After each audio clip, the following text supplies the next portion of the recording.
Ivan කියලා පිළිගන්න අලුත් වීඩියෝ එකකට. ඉතින් මගේ නම ඩොක්ටර් ප්‍රභාත් චතුරංග. මම දැන් පෙරදින රෝහලේ වෛද්‍යවරයෙක් විදිහට සේවය කරනවා. ඉතින් මේ channel එකෙන් මම ඉගෙන ගන්න කෙනෙක්ට වැදගත් වෙන විදිහේ වීඩියෝස් ගොඩක් අප්ලෝඩ් කරලා තියෙනවා. ඉතින් අද වීඩියෝ එකෙන් අපි කතා කරන්නේ අලුතෙන්ම ආපු iPad Air 5 එක ගැන.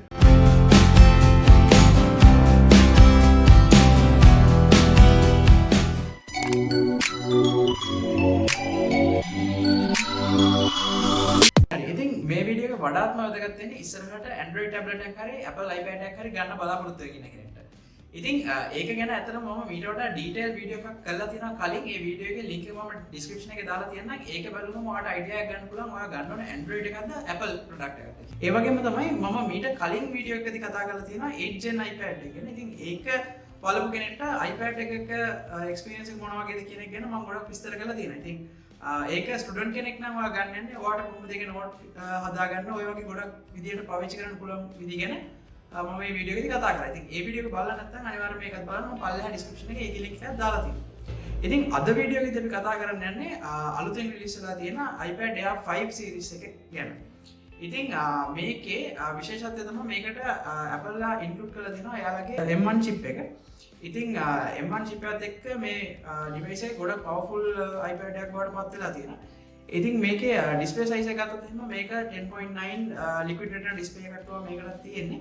එතකොට ඔයාලා දන්නවා iPad එකේ display එක සාමාන්‍යයෙන් අනිත් අපි use කරන devices වලට වඩා ගොඩක් වෙලා බලාගෙන හිටියා කියලා අර ස්ක්‍රීන් නැති වෙන්න වගේ තමයි හදලා තියෙන්නේ. ඉතින් මේක සාමාන්‍යයෙන් එක දිගට පාඩම් කරා කියලා ගොඩක් අමාරුවක් දැනෙන්නේ නැහැ මේක දිහා බලාගෙන.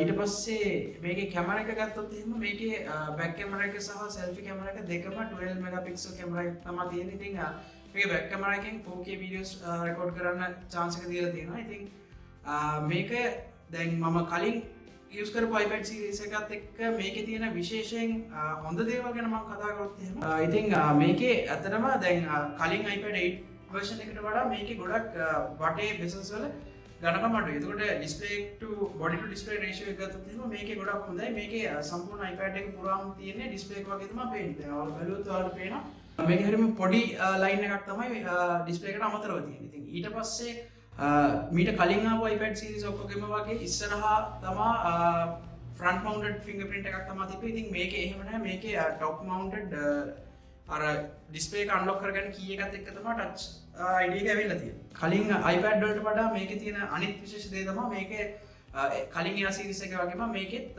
Gen 2 pencil එක support කරනවා. ඉතින් එතකොට Gen 2 pencil එක support කරනවා කියන්නේ ඒකේ තියෙන අර double tap feature එක, magnetic charging ඒ ඔක්කොම ටික features මේකෙත් ඔයාලට ලබා ගන්න පුළුවන්. ඉතින් මම මේ පාර ගත්තේ 256GB Wi-Fi only iPad එකක්. ඒකත් එක්ක second gen Apple pencil එකකුත් ගත්තා. ඉතින් මම මේ iPad එක ගත්තේ Spark Tech ලාගෙන්. ඉතින් ඔයා ස්ටුඩන්ට් කෙනෙක් නම් එයාලගෙන් ඔයාලට ගොඩක් ලොකු ඩිස්කවුන්ට් එකක් ගන්න පුළුවන්. මොකද මේ Spark Tech කියන කම්පැනි එක ස්ටාර්ට් කරලා තියෙන්නේ එයා යුනිවර්සිටි ස්ටුඩන්ට් කෙනෙක් කාලේ. එතකොට ස්ටුඩන්ට්ලාට තියෙන ආර්ථික අපහසුතාව ගැන එයාට හොඳ අවබෝධයක් තියෙනවා. ඉතින් ඒකින්ද ඔයාලා ගන්න Apple products ඕනම එකකට එයාගෙන් ස්ටුඩන්ට්ස් වලට විශේෂයෙන් වුණු ඩිස්කවුන්ට් එකක් ලබා ගන්න පුළුවන්.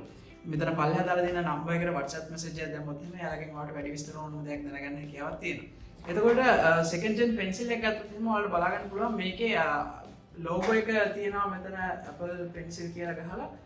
ඉතින් ඒකත් එක්ක මේකේ අර සම්පූර්ණ round design එකකට වඩා මේකේ පොඩි flat edge එකක් තියෙනවා. ඉතින් ඒකේ තමයි magnet එක තියෙන්නේ. එතකොට ඒක මෙතන iPad එකට set වෙනවා. එතකොට ඒකත් එක්ක මේක ඔටෝම charge වෙනවා. එතකොට දැන් Gen 1 pencil එක ගත්තොත් එහෙනම් Gen 1 pencil එකේ අපි වෙනම lightning cable එකට lightning port එකකට ගහලා pencil එක වෙනම charge කරගන්න ඕනේ. ඉතින් මේකේ හිම දෙයක් නැහැ. pencil එක iPad එකත් එක්ක connect කරලා තිබ්බම නිකම්ම auto charge වෙනවා. ඉතින් ඒක ඇත්තටම හරිම ලේසි.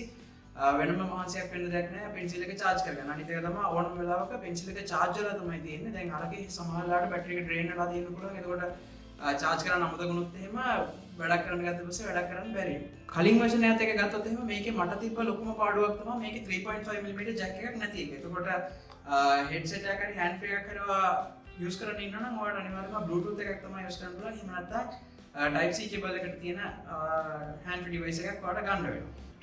මේකේ M1 chip එක තිබ්බට අතරම මම මේකේ games කරන්න try කරලා නැහැ. ඉතින් ඒකින්ද මට gaming experience එක ගැන ඔයාලට කියන්න බෑ මොනවත්. හැබැයි මේකේ අර reviews වල සහ මේක Apple ලා කියන විදිහට මේකේ තියෙන M1 chip එකත් එක්ක ගොඩක් high end එකේ game එකක් වුණත් කිසිම lag එකක් නැතුව පාවිච්චි කරන්න පුළුවන්. හැබැයි මම මේකේ note taking apps තව apps ගොඩක් දාලා එකපාර ඒවා split screen දාගෙන වැඩ කරාට කිසිම වෙලාවක ස්ටක් වෙන්න ගිහිල්ලා නැහැ. ඉතින් හොඳ පර්ෆෝමන්ස් එකක් තියෙනවා කියලා කියන්න පුළුවන්. හරි ඉතින් ස්ටුඩන්ට් කෙනෙක් විදිහට මම හිතනවා ඔයාලට මේ iPad එක ගැන හොඳ අයිඩියා එකක් එන්න ඇති මොන වගේ ෆීචර්ස් මේකේ තියෙන්නේ. ඒ වගේම කලින් iPad සීරීස් එකට වඩා මේකේ Air සීරීස් එකේ Air 5 එකේ තියෙන වැදගත්කම කොයි වගේද කියලා. ඉතින් ගොඩක් ඩීටේල් රිවිව් එකක් කරන්න බලාපොරොත්තු වෙන්නේ නැහැ. දල අයිඩියා එකක් දෙන්න තමයි වීඩියෝ එක කරේ. ඉතින් ඔයාලට විශේෂයෙන් මොනවා හරි දැනගන්න ඕන මොනවද තියෙනවා නම් අනිවාර්යයෙන්ම කමෙන්ට් සෙක්ෂන් එකේ කමෙන්ට් එකක් දාන්න මම ඔයකට රිප්ලයි කරන්නම්. ඉතින් ඔයාලා හිතනවා නම් මේ වීඩියෝ එක වැදගත් වෙයි කියලා ඔයාලට මේ වගේම ඉස්සරහට තවත් වීඩියෝ බලන්න කැමති නම් අනිවාර්යයෙන්ම මේ channel එක subscribe කරලා ඉන්න. පල්ලෙහා තියෙන රතු පාට subscribe button එක ඔබලා ඊට පස්සේ අපිට තියෙන bell icon එක click කරන්න. එතකොට මම වීඩියෝ එකක් දැම්මම ඔයාලට අනිවාර්යයෙන්ම notification එකක් එනවා. ඉතින් මේ වීඩියෝ එක හොඳයි කියලා හිතනවා අනිවාර්යයෙන්ම like එකක් දාලා යන්න. ඉතින් අපි ඉස්සරහ වීඩියෝ එකකින් ආයෙත් හම්බෙමු. එතකන් ඔයාලා හැමෝටම ජය වේවා.